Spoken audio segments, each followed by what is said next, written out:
ഇതൊക്കെ പറയാൻ എളുപ്പമാണ്, പക്ഷെ ഈ ബാഡ് എക്സ്പീരിയൻസ് അനുഭവിച്ചവനാണ് അവന്റെ വിഷമം അറിയുന്നത്. എന്റെ ഒരു ഫ്രണ്ടും ഒരു നോൺ പേഴ്സൺ ആയിട്ടുള്ള ഒരു കോൺവെർസേഷൻ ആണ്. എനിക്ക് സിനിമയിൽ നിന്ന് ഭയങ്കര മോശം അനുഭവമായിരുന്നു, എനിക്ക് ഭയങ്കര ആഗ്രഹമായിരുന്നു സിനിമ ചെയ്യാൻ, ഞാൻ അങ്ങനെ പോയി, എന്നെ അന്ന് അവിടെ മൊത്തം വെയിറ്റ് ചെയ്യിപ്പിച്ചു, അങ്ങനെയൊക്കെ പറഞ്ഞിട്ട് ആള് പരാതി പറയാണ്. അപ്പോൾ തിരിച്ച് മറ്റേ പുള്ളി പറഞ്ഞു, നിനക്ക് ഒരു ദിവസത്തെ ഇത് കൊണ്ട് നീ അത് ബാക്ക് ഓഫ് ചെയ്തെങ്കിൽ നിനക്ക് ഉണ്ടായിരുന്നത് സിനിമയോട് അത്ര ആഗ്രഹം കുറവായിരുന്നു എന്നേ ഞാൻ പറയുള്ളൂ എന്നാണ് പുള്ളി പറഞ്ഞത്. ചേട്ടൻ അങ്ങനെ ഒരു അഭിപ്രായമാണോ? ഞാൻ ഡെഫിനറ്റ്ലി പറഞ്ഞു, നമുക്ക് ബാഡ് എക്സ്പീരിയൻസ് ഇഷ്ടം പോലെയുണ്ട്. അപ്പൊ നമ്മൾ ഒരുപക്ഷെ നമ്മൾ സിനിമ ഒരു മാസ് മീഡിയ ആണ്. അപ്പോൾ അതിൻ്റെ വരുന്ന നമ്മൾ അതിന് ബാഡ് എക്സ്പീരിയൻസിന് ഇന്റൻസിറ്റി ചിലപ്പോൾ കൂടിയെന്ന് വരും.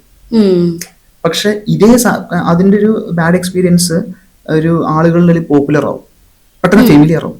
പക്ഷെ നമുക്ക് ഉറപ്പ് പറയാൻ പറ്റുമോ വേറെ ഒരു ഫീൽഡിലും ബാഡ് എക്സ്പീരിയൻസ് ഇല്ല എന്ന് പറയാൻ പറ്റും?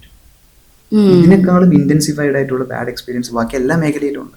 ഒരു എഞ്ചിനീയർ പോകുന്ന അല്ലെങ്കിൽ IT ജോബിന് പോകുന്ന ആളുകളുടെ ഇടയിൽ ബാഡ് എക്സ്പീരിയൻസ് ഉണ്ട്.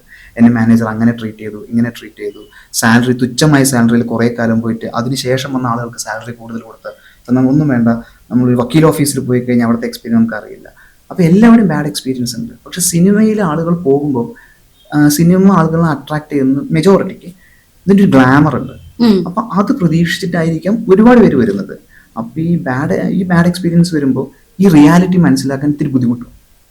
നമ്മൾ ഒരു പ്രതീക്ഷ വന്നിട്ട് ഈ ഒരു ഗ്ലാമറിലായിരിക്കാം, പക്ഷെ ഫസ്റ്റ് എക്സ്പീരിയൻസ് ചെയ്യുന്ന ബാഡ് എക്സ്പീരിയൻസ് ആയിരിക്കും.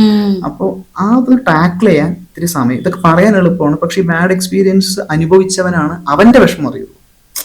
അവന് ചിലപ്പോൾ അവന്റെ മനസ്സിന്റെ വലുപ്പം അല്ലെങ്കിൽ അവന്റെയോ അവളുടെയോ അവരുടെ മനസ്സിന്റെ വലുപ്പം, ആ ദിവസത്തെ ട്രോമ, ഇതൊന്നും നമുക്ക് പറയാൻ പറ്റില്ല. ഒരുപക്ഷെ നമ്മുടെ കണ്ണിൽ അത് ചെറിയ ബാഡ് എക്സ്പീരിയൻസ് ആണെങ്കിലും അവർക്ക് ചിലപ്പോൾ വലുതായി.